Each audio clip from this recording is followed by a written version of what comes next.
শুনেছেন? শুনেছেন। কেমন নবী জানেন? এইরকম নবী যে সমস্ত পশু পক্ষীর ভাষা তিনি বুঝতে পারতেন। যারা বলুন সুবহানাল্লাহ, কোরআনে লেখা আছে, আমি বলছি সমস্ত পাখি কীট পতঙ্গের ভাষা তিনি বুঝতে পারতেন।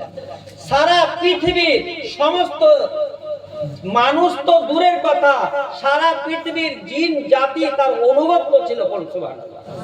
আর বাতাস, এই বাতাসকে যা বলতেন বাতাস তাই করত। বাতাসকে আল্লাহ তাআলা তার অনুগত করে দিয়েছিলেন। যারা বলুন সুবহানাল্লাহ। আর কি ছিল? তিনি ছিলেন বিশ্ব সম্রাট। কি ছিলেন? বিশ্ব সম্রাট। বিশ্ব সম্রাটের মানে বুঝেন না? বুঝেন না? ভারতের রাজা, বাংলাদেশের রাজা, ইংল্যান্ডের রাজা, আমেরিকার রাজা, এক একটা দেশের বাদশা। কিন্তু বিশ্ব সম্রাটের মানে গোটা পৃথিবীর বাদশা। যেটা বলুন সুবহানাল্লাহ। সারা পৃথিবীর বাদশা বিশ্ব সম্রাট 4 জন ছিলেন। দুজন মুসলমান বিশ্ব সম্রাট আর 2 জন ছিলেন অমুসলমান বিশ্ব সম্রাট। 2 জন মুসলমান বিশ্ব সম্রাট ছিলেন। একটা হচ্ছে নবী সুলাইমান আলাইহিস সালাম, তিনি নবী ছিলেন আর বিশ্ব সম্রাট ছিলেন। সুবহানাল্লাহ। আর একজন মুসলমান বাদশা ছিলেন, তার নাম ছিল জালকারনাইন। কি নাম বললেন? জালকারনাইন। তার এই কপালে 2টি শিং ছিল ছোট ছোট, এই জন্য তাকে 2টি শিংওয়ালা বাদশা বলে অভিহিত করা হয়েছে। তিনি পূর্ব গগন থেকে পশ্চিম গগন সারা পৃথিবী পায়ে হেঁটে সফর করেছেন। জোরে বলুন সুবহানাল্লাহ। এই 2 জন হলো মুসলিম বাদশা, আর 2 জন অমুসলিম বাদশা বিশ্ব সম্রাট ছিলেন। একজন ফিরাউন আর 2 জন হচ্ছে বুকতে নসর ইহুদি বাদশা। এই 4টি মানুষকে আল্লাহ পৃথিবীতে বিশ্ব সম্রাট করেছিলেন। সুবহানাল্লাহ।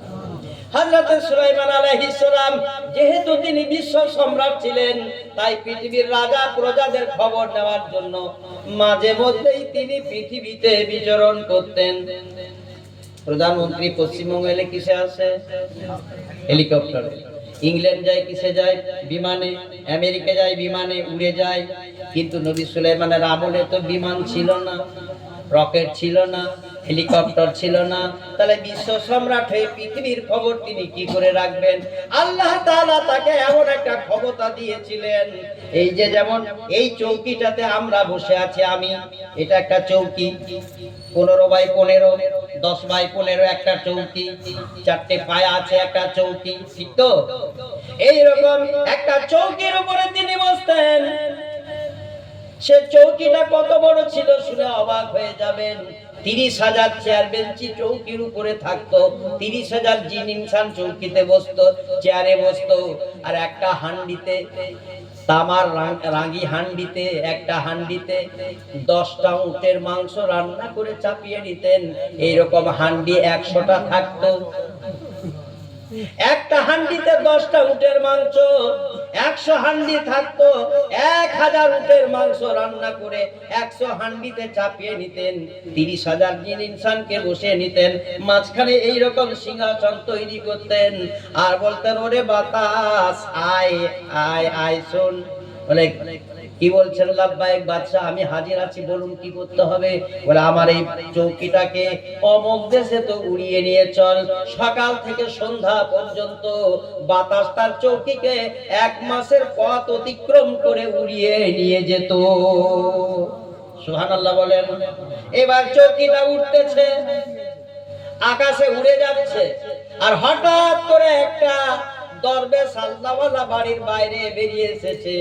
আর উপর দিকে মাথাটা চলে গেছে, চোখ চলে গেছে। দেখছে কি? নবী সুলাইমানের ওই একটা দেশ উড়ে যাচ্ছে। চৌকি নয়, একটা দেশ। রাঙামাটি কত মানুষ আছে বলেন? কত মানুষ? 5,000, 10,000, তার বেশি তো নয়। কিন্তু 30,000 চেয়ার বেঞ্চি, 30,000 জিন ইনসান, 1000 উটের মাংস, মাঝখানে নবী সুলাইমানের সিংহাসন। বলুন, এটা চৌকি না দেশ উড়ে যাচ্ছে? ঠিক করে বলেন।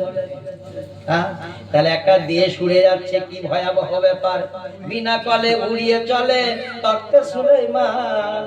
ওরে রাঙামাটি, তোরা তো সেই মুসলমান, তোমার উড়বে কি? বলো বলো, উড়বে কি? পারবে কি? সম্মানীয় বন্ধুরে, যখন এই দৃশ্য দেখেছেন দরবেশ, তখন চিৎকার মেরে বলছে সুবহানাল্লাহ। কি বললেন? সুবহানাল্লাহ। আল্লাহ তোমার পবিত্রতা বর্ণনা করছি, তুমি কত মহান।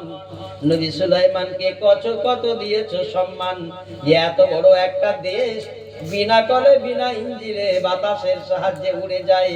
তাই চিৎকার মেরে বলছে সুবহানাল্লাহ। নবী সুলাইমান বাতাসকে বলছেন, এ রুখা, ইয়া আইয়ুহার রুখা, বাতাসকে এই বলে ডাকতেন, ওরে বাতাস একটু ধীরে চল, ধীরে চল। ওই দরবেশকে একটা আমাকে জবাব দিতে হবে, একটা উত্তর দিতে হবে। বাতাস ধীর হয়ে গেছে, চৌকি ধীরে ধীরে উঠছে, আর বলছে, ওরে দরবেশ, তুমি আসমানকে দেখে সুবহানাল্লাহ বললে না, জমিন দেখে সুবহানাল্লাহ বললে না, সূর্য দেখে সুবহানাল্লাহ বলো না, চন্দ্র দেখে সুবহানাল্লাহ বলো না। সূর্য কোটি কোটি বছর আলো দিল, ভোল্টেজে কম বেশি হলো না। চন্দ্র কোটি কোটি বছর ধরে উঠে গেল, তার কম ভোল্টেজে কম বেশি হলো না। সূর্য উঠতেও কোনোদিন ব্যতিক্রম হলো না, ডুবতে কোনোদিন ব্যতিক্রম করলো না। জোরে বলা যাবে না সুবহানাল্লাহ। শুধু সামান্য আমার এই চৌকি বিনা করে উড়ে চলে থাকতে সুলাইমান, তবে তুমি কেমন মুসলমান, আর তুমি আমার চৌকি দেখে বলো সুবহানাল্লাহ।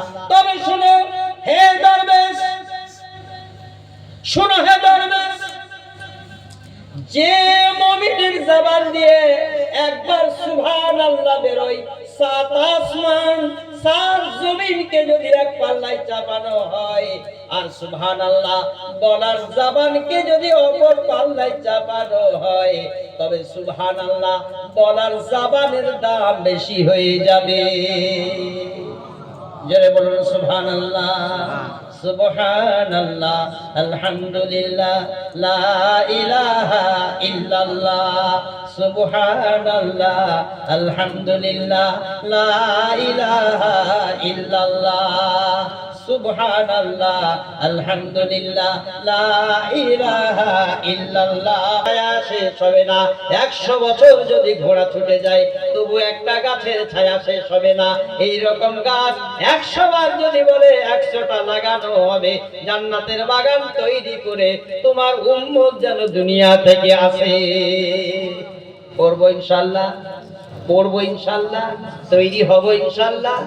হ্যাঁ, চালাকে অনুগত করে তারাই তো কামিয়াব, তারাই তো সফল কাম, তারাই তো সাকসেসফুল, তারাই তো শান্তিময় জীবন পাবে, তারাই তো জান্নাত পাবে। তাদের জন্য জান্নাতের আটটা আগে খুলে দেওয়া হবে। যারা বলেন সুবহানাল্লাহ ওয়া বিহামদিহি সুবহানাল্লাহিল আযীম।